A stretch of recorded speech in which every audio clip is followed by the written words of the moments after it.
The love tuner. And perhaps I'm tuned to love. I don't know what it is. This morning I was having some insights, really seeing myself as consciousness itself and not this body. The body's part of consciousness, as opposed to feeling like consciousness is a part of the body. So it was an interesting insight. That light was too bright, so I just put some paper towel around it. And yeah, I was just sensing that and sensing, okay, well, what does that all mean? And I've been talking about how talking sort of creates these synchronistic experiences after wondering and talking about them. And yesterday there was a really powerful one that was very multi-layered. I was taking the garbage out and I walked to the garbage can and then came back, and there was a flower on my door handle, and I immediately thought that that guy that hasn't really been leaving me alone was in the vicinity, and I was scared.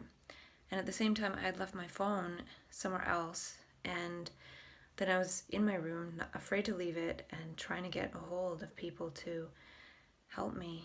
And so I had to communicate by iMessage and things, and finally got a hold of somebody. And then somebody came to help me, and then I figured, oh, actually it was probably this other person, so it's okay. But then right at that moment when my friend was going to leave because I felt okay, the person who I thought might have left it, that guy, texted me, and I was like, oh my god, don't leave. And the person who I thought maybe left the flower, their phone had died, so it was all of this stuff at the same time. And then somebody came to the door and gave me this gift of this necklace that has something to do with intensity and to allow oneself to be peeled to the very core of intensity, and how it's sort of carved in a way that isn't contrived by human design. And so it's an interesting read. I'll have to read it again. But so somebody left me a gift of a flower, and then I'm thinking it was a gift from somebody I didn't want, and then somebody else brings me a gift, and then there's a supportive friend and other friend on the phone who was helping me, and there was just so much support. Yet my brain went to worst case scenario. It's this person kind of after me in a way, and I think the brain goes to worst case scenario as a survival mechanism. It doesn't think, oh, who could this be? And it was kind of scary timing because I'd only left my room for like 5 minutes, and then it was there, so I felt that person was around. But it wasn't that person, but that person still texted around the same time. So it was just dealing with people being kind and giving me a gift, and somebody else giving me a gift and not being able to receive it fully because I'm like afraid. So it was just all this mixed stuff. And I've also been talking about how things haven't been happening just in my mind while I'm sitting at home in my apartment back home, but actually in reality. And I feel like that's happening partly because the meds are out of my system. And so the universe can respond to my actual nervous system, not my nervous system mediated by medications, which seems to build up this allostatic load because one's not really able to deal with things or face things. And that is actually a very important temporary measure for sure, to be able to slow down that process of facing things because there's too much. So one sort of slows it down, but one still has to face things in new ways. So I'm not facing old situation, but new similar situations that resonate that might actually make me feel like going into that crisis or trauma mode. But if my nervous system's strong enough to face it and deal with it in a strong way, it actually strengthens that situation and doesn't make it into something fearful. So for example, one time when I was starting to lose touch with reality and go into crisis mode, I went into a tattoo shop with a friend because they were handing out some kind of solicitation, and then the tattoo person said, hey, you want to see the back of my tattoo store, blah blah blah. And as soon as I went in there, I felt trapped. I felt, oh my god, get me out of here now. And it totally scared me. Whereas This time I felt a bit trapped because somebody wouldn't leave my room, and I said, "Get out." And I said it strong. I didn't feel as afraid. So it felt like it was healing some of those past scenarios where I wasn't able to be like, "Get me out of here." And when I wasn't able to deal with those situations before, it was telling my nervous system, "I'm not ready to deal with this." And then I went into crisis, which is sort of like having all those things one's not able to deal with at the moment in one's nervous system just play out in the psyche instead of in actual situations. And I don't know if this is true. I'm just sort of sensing it from my experience and what's happening now that I feel stronger. And I'm not saying this feeling of strength is going to last. That's not the point. It's just, again, sensing that one's level of consciousness is what creates a situation, but also creates the way one moves through that situation. And then based on the way one moves through it, it's somewhat healing. And then it's also revealing in how one might move through things in the future. So this person's been texting me and saying, "I love you, and I don't know why. Am I attached? Am I in love? I don't know. This has never happened."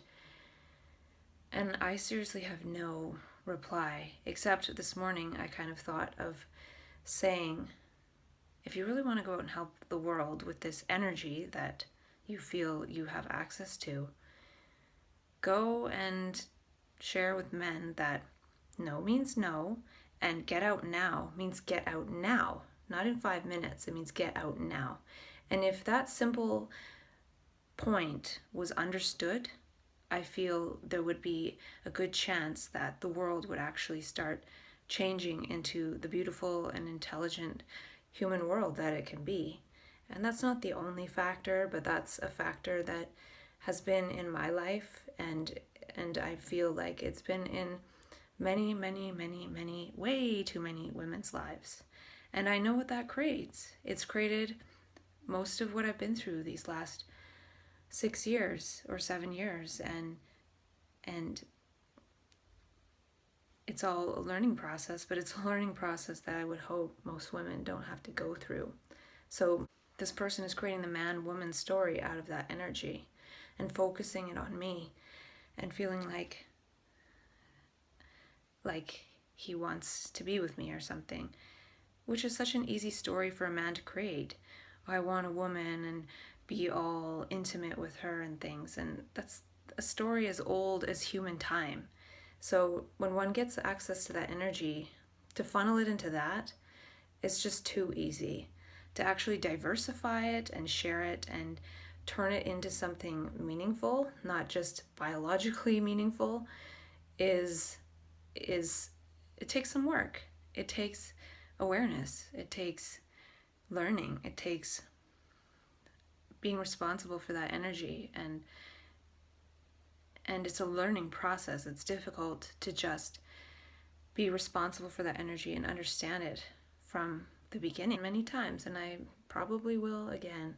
So I'm not speaking as this is how I am. I'm speaking from the level of consciousness I'm able to be in tune with now. And that's all we can really know.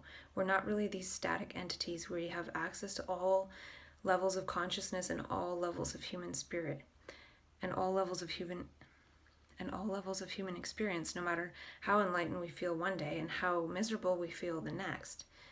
And it can be attuned in some way over time, intelligently somehow, and that can all be wiped out in a day, and then one has to start again. It's consciousness. It's not this linear ego that we grieve when we lose and we try to add to. It's much more than that, and I'm seeing that lately. Who knows how long that perception will last, and it probably won't last very long, because there's always deeper perceptions and deeper understandings about one's being, not just the self as one carries around the body by the ego dragging it around. There's a lot more to life than that. So it made me feel like being more of a woman's advocate than a mental health advocate. Maybe part of this is moving through the consolidation of everything that's happened to a mental illness, to going back to some more of the root things. And I've done a lot, and things have been done, and that's kind of how life goes. But one can really learn, and I feel like I've become stronger in knowing myself, and that was sort of the gift of this scenario that played out, was knowing myself more, and knowing that I feel like having this zero tolerance rule for that kind of stuff anymore, because I give people the benefit of the doubt that maybe they want to be friends or share energy in some way, but that biological story seems to always be there. And he was trying to say that my story of not being attracted to men is more to do with trauma and things, and maybe there's some truth about that. I've talked about that myself, that I don't know if it was that way, but in the evolution of consciousness way, we don't need more creation and procreation between human beings. We actually need to just be more kind and loving and share energy in new ways besides just trying to make more human beings. There's way too many of us. And that's just a fact. And maybe there's not, if the consciousness was high enough to actually create things that would provide abundantly for us, instead of providing abundantly for very few, and the rest of the world being in utter chaos. So I don't want to go into all that too much right now. Maybe it'll come up more later. It seems like the universe has shown me that I'm ready to be stronger, and just maybe talk about more of those sorts of things with regards to how my life unfolds moving forward. And that's how I would like to see it. I even thought, oh, maybe I could teach women self-defense. Not that I've done any of that, or I don't know, maybe there'll be something that this energy gets channeled into passionately to create. And I think that's what the energy is experimenting with right now, is what direction do you really want to go? Because you could go any direction with this energy. One can use that direction to fuel one's erection, and that's really not that creative. It's so ingrained in our neurology that we need to be creative in creating more neurons for other things, really. And our whole society reinforces that. And not that there's no place for that. Sure, people are beautiful, men are beautiful, women are beautiful, blah, blah, blah. But that's not the whole picture. But we're making it the whole picture. And then when that energy comes in for people in so-called mania or map consciousness, a lot of times it just gets diverted through the channels that are already dominant. Like, some people experience hypersexuality. I haven't really experienced that too much, really, I don't think. But some people experience it a lot. But if those are the only ways that we're wired, when this incredible just destroys that wiring and we're left non-functional, needing to create new wiring that is diversified, anyone can just recover the wiring of pleasure and desire. And that's what recovery is, in a way, is recover one's personal goals and personal pleasures and personal desires and personal bank account and personal home. And then we're missing out on this other thing that we could be creating, this vision that a lot of us share, that we see, but then the energy still gets diverted into the ego me, because that's dominant wiring, and then destroys it, and then we're left with nothing except this shell of a body, and people coming up to us trying to help us in the ways that they only know to help, which aren't necessarily ultimately helpful. They can be temporarily and functionally somewhat helpful, but they're not helpful in terms of this creative vision. And I don't think the creative vision is that everybody turns into procreating machines. Evolution of consciousness is diversifying human brains, so some brains like the same gender or sex, and that's part of the diversification to make this world more complex. So if there is some kind of catastrophe, there will be some kind of human beings that survive. Because the catastrophe is really a psychological catastrophe. It's a crisis in consciousness, as Krishnamurti says. So if we don't move towards being more in this consciousness, right action will not unfold and stuff like that.